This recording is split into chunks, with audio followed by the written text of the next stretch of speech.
Hi everyone, welcome to my channel R Mix Vlog।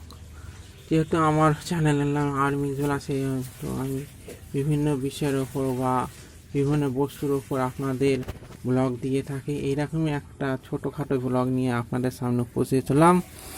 আজ আপনাদের এক বিশেষ গাছ দেখাবো, যে গাছের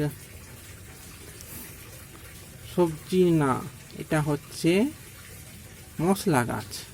গ্রামের মানুষরা অনেকে চিনে থাকবেন, তবু আমি শহরের মানুষদের চিনাবার জন্য এই গাছটার ভিডিও আপনাদের সামনে আপলোড করলাম।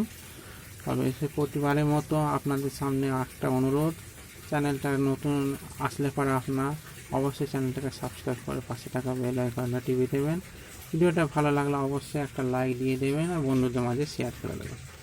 তো যে গাছ নিয়ে আপনাদের সামনে ভিডিও করছি, এই দেখুন, এই গাছটা বাঁশ গাছের মতো দেখতে মনে হচ্ছে, একটা ছোট বাঁশ গাছ, কিন্তু এটি ছোট বাঁশ গাছ নয়, এটি একটি মশলা প্রজাতির গাছ। আমরা প্রতিনিয়ত এই মশলা ব্যবহার করে থাকি, মাছ মাংসই বলুন আর নিরামিষ তরকারি, পাঁচ ফোড়নের তরকারি বলুন, তাতে আমরা দিয়ে থাকি। হ্যাঁ, ঠিকই ধরেছেন বন্ধুগণ, এই গাছটি হচ্ছে আমাদের বিখ্যাত আদা গাছ, ইংরাজিটাকে যাকে বলে জিঞ্জার গাছ। এই দেখুন, দেখে নিন, যাই সমস্ত ব্যক্তিরা দেখেননি। আদা গাছ হলুদ গাছের মধ্যে তফাৎ হচ্ছে, আদা গাছ একটু পাতলা ধরনের এবং ছোটো খর্বাকৃতি হয়, এবং হলুদ গাছ বিরাট বড় হয়।